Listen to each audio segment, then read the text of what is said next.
আসসালামু আলাইকুম everyone, welcome to another blog. আশা করছি সবাই ভালো আছেন। আল্লাহর অশেষ রহমতে আমরাও খুবই ভালো আছি। তো নতুন একটি ডেইলি ব্লগ নিয়ে আপনাদের মাঝে হাজির হলাম। আশা করি ভিডিওটি আপনাদের ভালো লাগবে। তো সম্পূর্ণ ভিডিওটি দেখার অনুরোধ রইল। আমি ক্লাস থেকে এসেই তাড়াহুড়া করে রান্না বসিয়ে দিয়েছি, আর ক্লাসে যাওয়ার আগে আমি মাংসটাকে ভিজিয়ে রেখেছিলাম। আজকে আমি রান্না করব হাঁসের মাংস, পাশাপাশি একটু টমেটো টক রান্না করব, আর আলু দিয়ে ডিম ভাজি করব। তো প্রথমে আমি ভাত বসিয়ে দিয়েছি, টকটাকেও বসিয়ে দিয়েছি টমেটোটাকে সেদ্ধ হওয়ার জন্য। আর এখন একটা প্যানের মধ্যে পরিমাণ মতো তেল দিয়ে পেঁয়াজ, কাঁচামরিচ আর গোটা গরমের মশলা দিয়ে দিয়েছি হাঁসটাকে রান্না করার জন্য। তো হাঁসের মধ্যে গরমের মশলাটা একটু বেশি দিলে হাঁসের যে এক্সট্রা একটা ফ্লেভার থাকে সেটা আর থাকে না। তো পেঁয়াজটা একটু বাদামি কালার হয়ে আসার পর এর মধ্যে আমি 2 চামচ আদা রসুন পেস্ট দিয়ে দিয়েছি। এখন যা যা মশলা দেওয়ার সেগুলিকেও দিয়ে দিব। তো আমি এখানে 2 চামচ হলুদের গুঁড়া, 1.5 চামচ মরিচের গুঁড়া দিয়েছি, 1 চামচ ধনিয়া গুঁড়া, 1 চামচ জিরা গুঁড়া দিয়ে এখন মশলাটাকে ভালো করে কষিয়ে নেব। আর এদিকে টমেটোটাও বলক চলে আসছে। এখন এর মধ্যে আমি 1/2 চামচ লবণ, 1/2 চামচ হলুদের গুঁড়া, 1/2 চামচ মরিচের গুঁড়া আর একটু পেঁয়াজ কুচি দিয়ে দিব সেদ্ধ হওয়ার জন্য। তো দেন মশলাটা যখন কষানো হয়ে যাবে মাংসের, তো ওইটা আমি ভালো করে কষিয়ে নিয়েছি। এখন কেটে রাখা মাংসগুলিকে দিয়ে দিব। তো আমি মাংসগুলিকে আগেই ধুয়ে রেখেছিলাম খুব ভালো করে। তো এখন এটাকে খুব ভালো করে কষিয়ে নেওয়ার পালার। এই মাংসটা এত তেল ছিল, এত পরিমাণ তেল উঠেছে হাঁসের মাংসটা থেকে। তো সাজেল তো খাবে না, তো ওর জন্য মুরগির মাংস ফ্রিজে রান্না করাই ছিল। আর একটু ডিম দিয়ে আলু ভাজি করলাম, কারণ ডিম আলু ভাজিটা সাজেলের খুবই পছন্দের একটা খাবার। তো আমি মাংসটাকে একটু পরপর নাড়াচাড়া করে দিচ্ছিলাম যাতে নিচে না লেগে যায়। তো কষানোর সময় দেখা যাচ্ছে যে বেশ অনেক তেল উঠে গিয়েছিল এটা থেকে। তো প্রথমে আমার পেঁয়াজ কষানোর সময় কম তেল দেওয়ার প্রয়োজন ছিল বড় মনে হলো।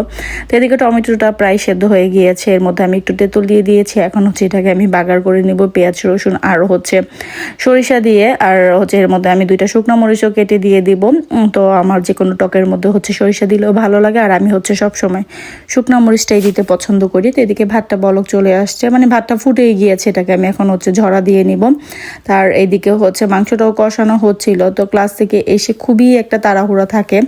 তো অনেক সময় ভুলে যায় যে মাংস বা মাছ ভিজাতে, তো সেদিন আরও প্যারা হয়ে যায়। তো আগে থেকে ভিজিয়ে রাখলে এসে চটজলদি ধুয়ে বসিয়ে দেওয়া যায়। তার এখন গুছিয়ে রান্না করাটাও খুব টাফ ব্যাপার। যেদিন বাসায় থাকি সেদিন চেষ্টা করি একটু গুছিয়ে রান্না করা, রান্না হলে দেখা যাচ্ছে যে রান্না করি আর কাটি। এই ঘরেই দিন পার হচ্ছে। দেখুন কত পরিমাণ তেল উঠেছে এর থেকে। তো কষানো হয়ে গিয়েছে। এখন এর মধ্যে আমি 2টা বড় সাইজের আলু কেটে দিয়ে দিয়েছি, আর একটু কষিয়ে দেন। এর মধ্যে আমি পানি দিয়ে দেবো সেদ্ধ হওয়ার জন্য। তো হাঁসের মাংসটা হতে বেশ মোটামুটি অনেক টাইম লেগেছে, কারণ হাঁসের মাংস হাঁসটার সাইজটা খুব বড় ছিল। তাই দেখা যাচ্ছে যে সেদ্ধ হতেও মোটামুটি অনেক টাইম নিয়েছে। তো এই তো কষানো তো খুব ভালো করে হয়ে গিয়েছে। আমি পানি দিয়ে দিলাম। তারপরে লাস্টের মধ্যে সামান্য পরিমাণ আমি ভাজা জিরার গুঁড়া দিয়ে দিব। তো অন্য চুলায় আমি মাংসটাকে দিয়ে এখন ভাজিটা করে নেব। তো আরেকটা প্যান বসিয়ে এর মধ্যে আমি সামান্য পরিমাণ পেঁয়াজ কাঁচামরিচ দিয়ে দিয়েছিলাম। যখন একটু বাদামি কালার হয়ে এসেছে এর মধ্যে সামান্য পরিমাণ হলুদ, মরিচের গুঁড়া, স্বাদ মতো লবণ আর একটু আদা রসুন বাটা দিয়ে দিয়েছি। এখন এর মধ্যে আমি কেটে রাখা ঝুরি করে আলুটা দিয়ে এখন এটাকে ভালো করে আমি কষিয়ে নিব। দেন এটার মধ্যে পানি দেওয়ার কোনো প্রয়োজন হয় না, কারণ আলুটা এত ঝুরি করে কেটেছি, দেখা যাচ্ছে যে খুব তাড়াতাড়ি 10 মিনিটের মধ্যে ভাজিটা হয়ে যাবে। তো দেন এর মধ্যে আমি 2টা ডিম ফেটে দিয়ে দিয়েছি। এখন লাস্টের মধ্যে ধনিয়া পাতা দিয়ে দিলেই হয়ে যাবে। তো যাই হোক, আজকে ছোট একটা ভিডিও, আশা করি আপনাদের ভালো লাগবে। যদি ভালো লেগে থাকে তাহলে অবশ্যই একটি লাইক দিবেন, আর ভিডিও সম্পর্কে কোনো মন্তব্য থাকলে অবশ্যই আমাকে কমেন্ট করে জানাতে পারেন। ফেসবুক থেকে দেখে থাকলে অবশ্যই ফেসবুক পেজটিকে ফলো করে দিবেন, আর ইউটিউব থেকে দেখে থাকলে অবশ্যই ইউটিউব চ্যানেলটিকে সাবস্ক্রাইব করে দিতে পারেন। ভিডিওটি দেখতে দেখতে যদি ভালো লেগে যায় প্লিজ ভিডিওটিকে শেয়ার করে দিতে পারেন, যাতে অন্যান্য মানুষও দেখতে পারে। তো এই তো একে একে রান্না প্রায় শেষ। এদিকে লাস্টে আমি মাংসের মধ্যে সামান্য পরিমাণ ভাজা জিরার গুঁড়া দিয়ে টেবিলে খাবার দিয়ে দিয়েছি। দেখুন কি পরিমাণ তেল উঠেছে। পরে এই তেলগুলি সব আমি ফেলে দিয়েছি।